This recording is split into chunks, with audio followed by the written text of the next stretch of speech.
ಸ್ನೇಹಿತರೆ ಎಲ್ಲರಿಗೂ ನಮಸ್ಕಾರ. Welcome to my YouTube channel.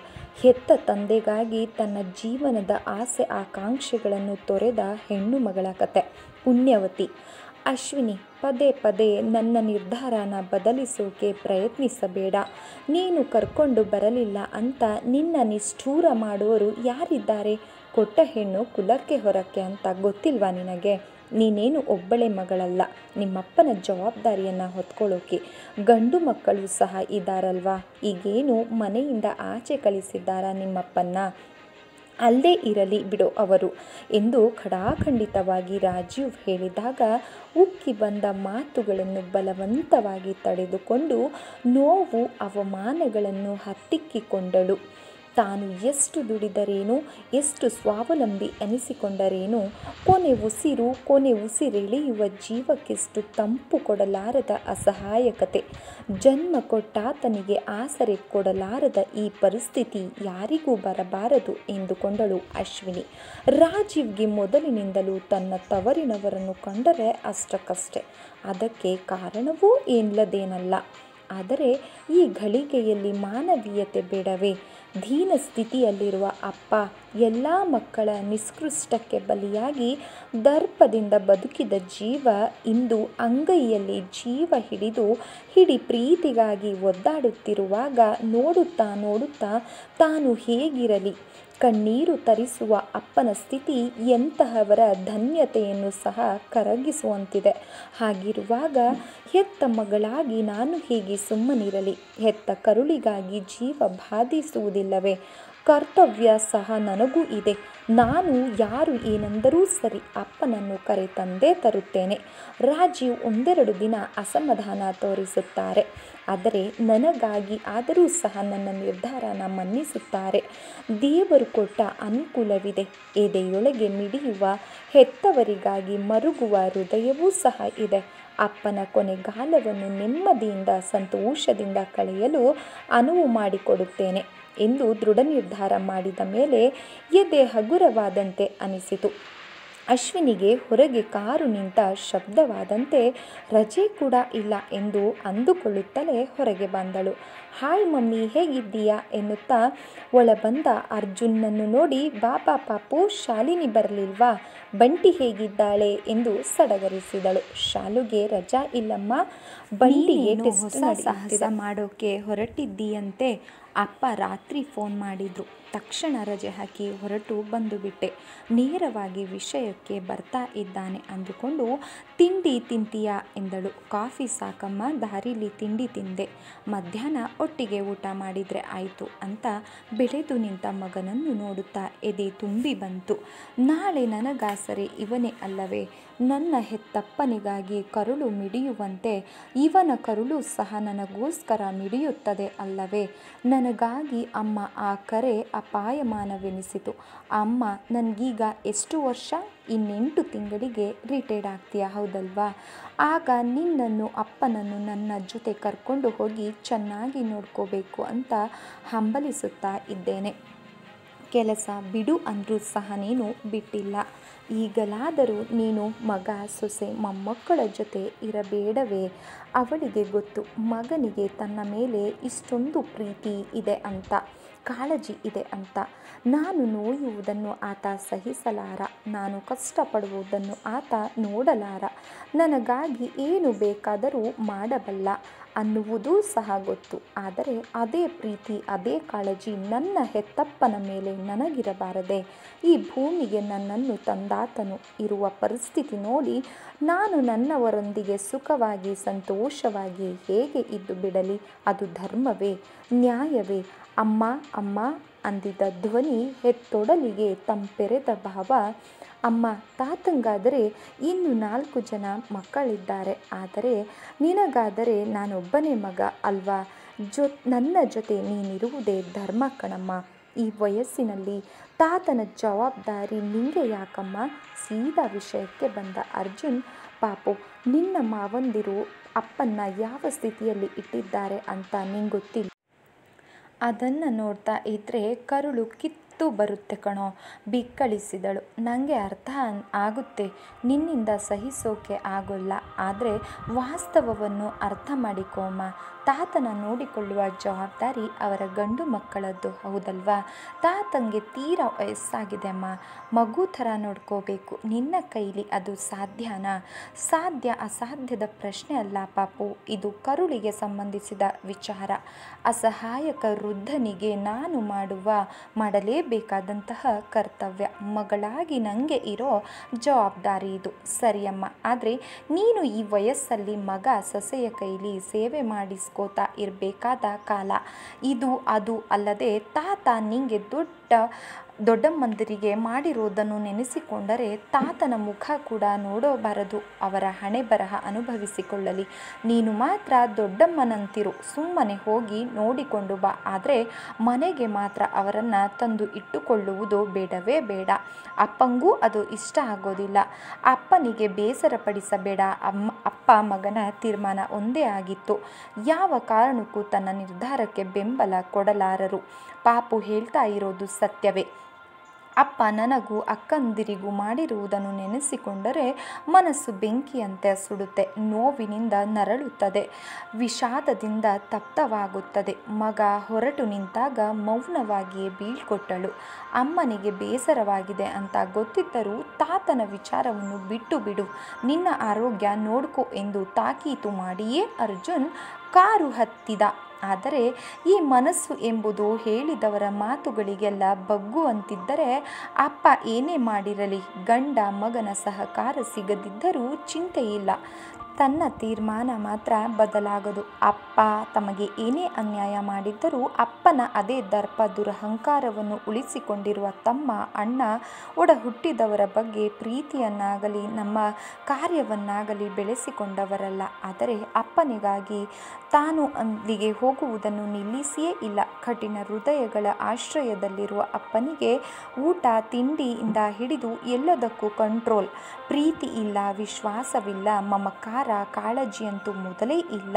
ಮುದುಕ ನಿವಾರಣೆ ಆದರೆ ಸಾಕು ಅಂತ ಕಾಯ್ತಾ ಇದ್ದಾರೆ ವಂಶೋದ್ಧಾರಕರು. ಈ ಮಕ್ಕಳಿಗಾಗಿ ಅಲ್ಲವೇ ಅಪ್ಪ ಹೆಣ್ಣು ಮಕ್ಕಳನ್ನು ಕಡೆಗಣಿಸಿದ್ದು, ಅಸಡ್ಡೆಯಿಂದ ಕಂಡಿದ್ದು? ಹೆತ್ತ ಮಕ್ಕಳೇ ಆದರೂ ಹೆಣ್ಣೆಂಬ ಕಾರಣಕ್ಕೆ ಅಲಕ್ಷಿಸಿ ತಾತ್ಸಾರ ತೋರಿ ತಿರಸ್ಕಾರ ತೋರಿಸಿ ಹೂಮನಗಳನ್ನು ನೋಯಿಸಿದ್ದು, ಖರ್ಚು ಎಂಬ ಕಾರಣಕ್ಕೆ ಶಾಲೆಯನ್ನು ಮೊಟಕುಗೊಳಿಸಿ ಅನ್ನ ಹಾಕುವುದೇ ದಂಡ ಎಂಬಂತೆ ಸಿಕ್ಕಿದವರಿಗೆ ಕೊಟ್ಟು ಕೈ ತೊಳೆದುಕೊಂಡು ಮದುವೆ ಎಂಬ ಕಾರ್ಯವನ್ನು ಮುಗಿಸಿಬಿಟ್ಟ ಕಟುಕ ಹೃದಯ ಅಪ್ಪ. ಮಗಳಿಗಾಗಿ ಮೌನವಾಗಿ ಕಣ್ಣೀರು ಮಿಡಿಯುವುದಷ್ಟೇ ಅಮ್ಮನಿಗೆ ಸಾಧ್ಯವಾಗುತ್ತಿತ್ತು. ಅಕ್ಕಂದಿರ ಯಾವ ಕಷ್ಟ ಸುಖಗಳಿಗೂ ಸ್ಪಂದಿಸದ ಅಪ್ಪ ಕೊನೆಯವರೆಗೂ ಅವರಿಗೆ ಹತ್ತಿರವಾಗಲೇ ಇಲ್ಲ. ಕೊನೆಯವಳಾಗಿ ಹುಟ್ಟಿದ್ದಕ್ಕೋ ಏನೋ ತಾನು ಸ್ಕೂಲ್ ಫೈನಲನ್ನು ಮುಗಿಸಿದೆ, ಹಠ ಮಾಡಿ ಕಾಲೇಜಿಗೆ ಸೇರಿದೆ. ಹಾಕುವ ಅಪ್ಪನಿಂದ ಫೀಸು ಪುಸ್ತಕಕ್ಕಾಗಿ ಹಣ ಪಡೆಯಲು ಹರಸಾಹಸ ಮಾಡಬೇಕಾಗಿತ್ತು. ಕದ್ದು ಮುಚ್ಚಿ ಅಮ್ಮ ಕೊಡುವ ಹಣವೇ ಆಧಾರವಾಗಿತ್ತು. PUC ಮುಗಿಸುವಷ್ಟರಲ್ಲಿ ಅಪ್ಪ ಅಕ್ಕಂದಿರಿಗೆ ಕೊಟ್ಟಂತೆ ನನ್ನನ್ನು ಯಾರಿಗೋ ಕಟ್ಟಿ ಮದುವೆ ಮಾಡಿದರು. ಆ ಸಮಯದಲ್ಲಿಯೇ ಅಲ್ಲವೇ ರಾಜೀವ್ ನನ್ನನ್ನು ಮೆಚ್ಚಿ ಮದುವೆಯಾದದ್ದು. ಅಪ್ಪನ ಆಯ್ಕೆಗೆ ಬಿಟ್ಟಿದ್ದರೆ ನನ್ನ ಸ್ಥಿತಿಯೂ ಸಹ ಅಕ್ಕಂದಿರ ಪರಿಸ್ಥಿತಿಗಿಂತ ಭಿನ್ನವಾಗಿ ಏನೂ ಇರುತ್ತಿರಲಿಲ್ಲ. ಆದರೆ ಈ ವಿಷಯದಲ್ಲಿ ಅಮ್ಮ ಬಲವಾಗಿ ಹಠ ಹಿಡಿದು ಮದುವೆಯೇ ಬೇಡ, ಓದು ಮುಂದುವರಿಸುತ್ತೇನೆ ಎಂದು ಗಲಾಟೆ ಮಾಡುತ್ತಿದ್ದ ತನ್ನನ್ನು ಒಪ್ಪಿಸಿ ರಾಜೀವನಂತಹ ಸಜ್ಜನನ ಕೈಗಿಟ್ಟಿದ್ದಳು. ತನ್ನ ಓದುವ ಹುಚ್ಚು ತಿಳಿದ ರಾಜೀವ ತನ್ನನ್ನು ಕಾಲೇಜಿಗೆ ಕಳುಹಿಸಿ ಮುಂದೆ MA ಮಾಡಿಸಿ ಉಪನ್ಯಾಸಕಿ ಆಗುವ ತನ್ನ ಕನಸುಗಳನ್ನು ಸಹ ನನಸು ಮಾಡಿದರು ಎಂದು ತಿಳಿದು ತನ್ನ ಸುಖಕ್ಕಾಗಿ ನೆಮ್ಮದಿಗಾಗಿ ಏನನ್ನಾದರೂ ಮಾಡಲು ಸಿದ್ಧವಿರುವ ಜೀವದಿಂದಾಗಿ ಬದುಕೇ ರಮ್ಯವೆನಿಸಿತು. ಪಾಪು ಹುಟ್ಟಿದ ಮೇಲಂತೂ ಬದುಕು ಸ್ವರ್ಗವೇ ಆಗಿತ್ತು. ತನ್ನ ಸುಂದರ ಬಾಳು ಕಂಡೇ ಅಮ್ಮ ಸಂತೋಷದಿಂದ ಕಣ್ಣು ಮುಚ್ಚಿದಳು. ಅವಳು ಸತ್ತದ್ದೇ ಒಳ್ಳೆಯದಾಯಿತು. ಅಪ್ಪನ ಪ್ರತಿರೂಪದಂತಿರೋ ಮಕ್ಕಳಿಂದ ಅಮ್ಮ ಸುಖ ಪಡುವುದು ಅಷ್ಟರಲ್ಲಿಯೇ ಇತ್ತು. ಅಮ್ಮ ಬದುಕಿದ್ದರೆ ತಾನಂತೂ ಆ ಮನೆಯಲ್ಲಿ ಬಿಡುತ್ತಿರಲಿಲ್ಲ. ಆದರೆ ಅಮ್ಮ ಒಪ್ಪಿ ಗಂಡನನ್ನು ಬಿಟ್ಟು ಬರುತ್ತಿದ್ದಾಳೆ. ಅಮ್ಮನನ್ನು ಸುಖವಾಗಿ ನೋಡಿಕೊಳ್ಳುವ ಭಾಗ್ಯವಂತೂ ನನಗಿಲ್ಲ. ಅಪ್ಪನನ್ನಾದರೂ ನೋಡಿಕೊಳ್ಳುವ ಅಮ್ಮನ ಋಣ ತೀರಿಸಿಕೊಳ್ಳುತ್ತೇನೆ. ತನಗಾಗಿ ಏನನ್ನಾದರೂ ತಂದಿದ್ದಾಳೆ ಎಂದು ಆಸೆಯಿಂದ ತನ್ನ ಕೈಗಳನ್ನು ನೋಡುವ ಅಪ್ಪ ತಂದಿದ್ದನ್ನು ಕೊಟ್ಟ ಕೂಡಲೇ ತಿನ್ನುವ ಅಪ್ಪ, ಮಗ ಸೊಸೆಯಿಂದ ಹೆದರಿ ನಡುಗುವ ಅಪ್ಪ, ತನ್ನನ್ನು ಕರ್ಕೊಂಡು ಹೋಗಿ ಎಂದು ಭೋರ್ಗರೆಯುವ ಅಪ್ಪಂದಿರ ಬಾಳನ್ನು ಹಸನು ಮಾಡದ ಅಪ್ಪ, ದುಡಿದದ್ದೆಲ್ಲವನ್ನು ಮಕ್ಕಳ ಕೈಗೆ ಕೊಟ್ಟು ಕೈ ತೊಳೆದುಕೊಂಡು ಅಸಹಾಯಕವಾಗಿರುವ ಅಪ್ಪ, ತುತ್ತು ಅನ್ನಕ್ಕಾಗಿ ಪರದಾಡುತ್ತಿದ್ದು ಹಿಡಿ ಪ್ರೀತಿಗಾಗಿ ಹಂಬಲಿಸುತ್ತಿರುವ ಪಶ್ಚಾತ್ತಾಪದ ಉರಿಯಲ್ಲೇ ಬೆಂದು ತಾನು ತಪ್ಪು ಮಾಡಿಬಿಟ್ಟಿದ್ದೇನೆ, ನನ್ನ ಕ್ಷಮಿಸಿ, ಯಾರಾದರೂ ನನ್ನ ಕರ್ಕೊಂಡು ಹೋದರೆ ನಾನಿಲ್ಲಿ ಇರಲಾರೆ ಎಂದು ಬೇಡುವ ಅಪ್ಪನ ಚಿತ್ರಣ ಮನದ ತುಂಬ ತುಂಬಿ ಅವನನ್ನು ಹಿಂದೆ ಕರೆದು ತರಲು ನಿರ್ಧರಿಸಿಬಿಟ್ಟಳು. ಫೋನ್ ಕಿರುಬುಟ್ಟಿತು. ಪಾಪ ಫೋನ್. ಹಲೋ ಪಾಪು, ಅಮ್ಮ ನಿನ್ನ ನಿರ್ಧಾರ ಬದಲಿಸಲ್ವಾ? ತಾತನನ್ನು ಮನೆಗೆ ಕರ್ಕೊಂಡು ಬರ್ತೀಯಾ? ಗಂಭೀರವಾಗಿ ಕೇಳಿದ. ತಾನು ಬೆಳಗ್ಗೆಯಿಂದ ಅಪ್ಪನಿಗಾಗಿ ಮೇಲಿನ ರೂಮನ್ನು ರೆಡಿ ಮಾಡಿಸುತ್ತಿದ್ದು ಅಪ್ಪನಿಂದ ಮಗನಿಗೆ ವಿಷಯ ತಿಳಿದಿದೆ. ಅದಕ್ಕೆ ಈ ಫೋನ್. ಹೌದು ಪಾಪು, ಅಪ್ಪನ ಇವತ್ತೇ ಕರ್ಕೊಂಡು ಬರ್ತಾ ಇದ್ದೀನಿ. ಅಪ್ಪ ಎಷ್ಟೊಂದು ಸಂತೋಷವಾಗಿದ್ದಾರೆ ಗೊತ್ತಾ ಪಾಪು, ಇಲ್ಲಿಗೆ ಬರ್ತಾ ಇದ್ದೀನಿ ಅಂತ. ನನಗಿಂತ ಅಪ್ಪನಿಗಿಂತ ತಾತಾನೇ ಹೆಚ್ಚು ಅಲ್ವಾ ಎಂದು ಖಾರವಾಗಿ ನುಡಿದ. ಅದು ಹಾಗಲ್ಲ ಪಾಪು, ನನ್ನ ಮನಸ್ಸನ್ನು ಅರ್ಥ ಮಾಡ್ಕೊ, ನನ್ನ ಭಾವನೆಗಳನ್ನು ಅರ್ಥ ಮಾಡ್ಕೊ. ಈಗ ನನ್ನ ಮನಸ್ಸು ಎಷ್ಟು ತೃಪ್ತಿಯಿಂದ ಬೀಗ್ತಾ ಇದೆ ಗೊತ್ತಾ. ಈ ಸಂತೋಷನ, ಈ ತೃಪ್ತಿನ ಎಷ್ಟು ಹಣ ಕೊಟ್ಟರೂ ಕೊಂಡುಕೊಳ್ಳೋಕ್ಕೆ ಸಾಧ್ಯನಾ ಪಾಪು? ದಯವಿಟ್ಟು ನನ್ನ ಅರ್ಥ ಮಾಡಿಕೊಂಡು ನಿಮ್ಮ ಅಪ್ಪಂಗೂ ನೀನೇ ಹೇಳು. ಸ್ವಾರಿ ಅಮ್ಮ, ನೀನು ನಿನ್ನ ನಿರಾಸೆ ಪಡಿಸ್ತಿದ್ದೀಯಾ. ನನಗೂ ಈ ಆತ್ಮತೃಪ್ತಿ ಬೇಡವೇ? ಅಮ್ಮ, ನೀನು ನಿಮ್ಮಪ್ಪನ್ನ ನೋಡ್ಕೊ, ನಾನು ನಮ್ಮ ಅಪ್ಪನನ್ನು ನೋಡ್ಕೋತೀನಿ ಎಂದು ಪಟ್ಟನೆ ಫೋನ್ ಇಟ್ಟು ಬಿಟ್ಟ. ಬೆಚ್ಚಾದ ಅಶ್ವಿನಿ ಕುಸಿದು ಕುಳಿತಳು. ತನ್ನ ಯಾವ ಅನುನಯನಕ್ಕೂ ಸ್ಪಂದಿಸದ ರಾಜೀವ ಬಿಗಿಯಾಗಿ ಇಂದು ತನ್ನ ಎಲ್ಲ ಬಟ್ಟೆಗಳನ್ನು ಪ್ಯಾಕ್ ಮಾಡಿಕೊಳ್ಳತೊಡಗಿದಾಗ ಮನಸ್ಸು ಹೊಯ್ದಾಡಿತು. ಈ ಪ್ರಕರಣಕ್ಕೆ ತೆರೆ ಎಳೆದು ಬಿಡಲೆ ಎಂದು ಆಲೋಚಿಸಿದಳು. ಥಟ್ಟನೆ ಅಪ್ಪನ ಮುಖ ನೆನಪಿಗೆ ಬಂದು ಮಗಳ ಮನೆಗೆ ಬಂದಿರುವ ಸಂತೋಷದಲ್ಲಿ ತೇಲಾಡುತ್ತಿರುವ ಅಪ್ಪ ಆ ಸಂತೋಷವನ್ನು ಕಿತ್ತುಕೊಂಡು ತಾನು ನೆಮ್ಮದಿಯಾಗಿರಲು ಸಾಧ್ಯವೇ? ಕೊನೆ ಉಸಿರು ಇರುವ ತನಕ ಈ ಪಾಪ ಪ್ರಜ್ಞೆ ನನಗೆ ಕಾಡಿ ಹಿಂಸಿಸುವುದಿಲ್ಲವೇ? ಬೇಡ, ಈಗ ತಾನು ನಿರ್ಧಾರ ಬದಲಿಸುವುದು ಬೇಡ ಎಂದುಕೊಳ್ಳಲು ರಾಜೀವನಿಲ್ಲದ ಮನೆ ಬಣಬಣವೆನಿಸಿ ಅವನಿಲ್ಲದೆ ತಾನು ಈ ಮನೆಯಲ್ಲಿ ಇರಲು ಅಸಾಧ್ಯವೆನಿಸುತ್ತಿದ್ದರೂ ಸಹ ಅಪ್ಪನಿಗಾಗಿ, ಅಪ್ಪನ ಮುಖದ ಮೇಲಿನ ನಗುವಿಗಾಗಿ ಎಲ್ಲವನ್ನು ಸಾಧ್ಯವಾಗಿಸಿಕೊಂಡಳು. ಸ್ಕೂಲ್, ಅಪ್ಪನ ಸೇವೆಯಲ್ಲಿಯೇ ದಿನ ಕಳೆದು ಹೋಗುತ್ತಿತ್ತು. ಈಗ ರಾಜೀವ ನೆನಪಾಗುತ್ತಿತ್ತು ರಾತ್ರಿ ಮಲಗುವಾಗ ಮಾತ್ರ.